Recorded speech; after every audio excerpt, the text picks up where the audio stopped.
Hi, welcome back to my channel. Today we'll be discussing The Pain in My Neck by Face Park. Before we get started, there will be spoilers, so if you don't want to be spoiled this manhwa, go ahead and click off now. No worries, I'll catch you next time. For those of you left behind, let's go over some content warnings. There may be references to illness, blood drinking, blood play, manipulation, and dubious consent, as these things do appear in the manhwa.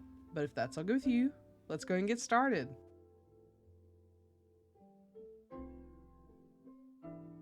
Kim Soo-min has not been feeling well. He's sick constantly, to the point that he can barely leave his apartment, and has been forced to take a leave of absence from work to heal. He goes to the hospital and gets a battery of tests to solve the problem, only to be told there's nothing wrong with him. But his pain is very much real and debilitating. With no hope in sight, Soo-min is unsure how to live a fulfilling life. On his way back to his apartment, he catches sight of his neighbor, seemingly making out with another person in broad daylight. Soo-min is initially grossed out until his neighbor looks his way, revealing they aren't kissing. Instead, his neighbor Lee Luhan is a vampire and he is feeding. Soo-min knows he should run away, but he's too stunned to do anything, and with his secret revealed, Luhan doesn't feel like he has to hold himself back anymore. He can smell that Soo-min is full of bad blood, which is causing his illness. All Luhan has to do is suck it out, and Soo-min will be healed. Will Soo-min be willing to give himself over to a vampire, or will he just bear with the pain?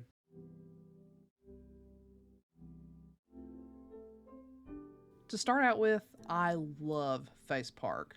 I'm reading some of their other titles and their art style is so fun. I wouldn't say it's super gorgeous or anything, but it's so unique and so clean. It's just nice to look at. Their style is so expressive and full of emotion that it's a joy to read. If you've seen one thing from Face Park, you've seen them all, and this is no exception. I love it. I won't say this particular title is as perfectly executed as their later titles, but it's still great. Unfortunately, story-wise, this isn't as successful. When Soo-min catches Luhan drinking a stranger's blood and Luhan admits to being a vampire, he also brings up that he has the ability to alter people's memories so he can keep his identity a secret. One would assume he would use this power on Soo-min, right? Of course not.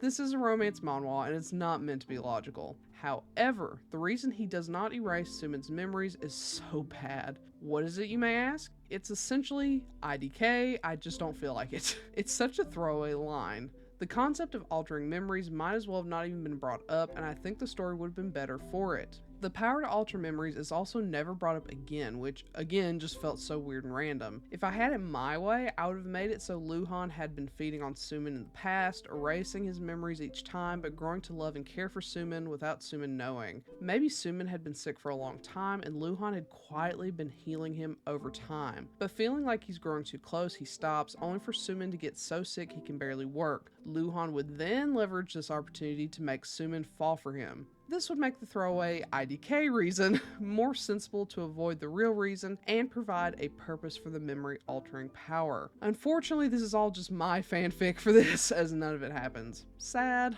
Now, I wouldn't say the story's awful, especially since there really isn't much of a story. The focus is definitely on the sex and smut, which, as a degenerate, I'm here for. This is only 4 episodes long, excluding the prologue, so there's only so much room for story and smut. And smut certainly wins out here. I'm a huge fan of biting and there's plenty of it here. Of course there's lots of blood, so if that grosses you out, stay far, far away.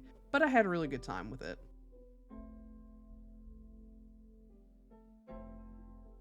With all that being said, this is nice. This isn't a favorite and Face Park has much stronger work that's been licensed, but this is a smutty morsel. The story is extremely lacking, but at 4 episodes long, there's only so much to fit in there. Where this really shines is in the sex, which a majority of this is comprised of. If you love vampires and sex, what more is there to enjoy?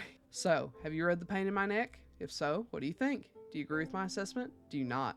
Let me know and comment below. Otherwise, I'll catch you next time. Bye!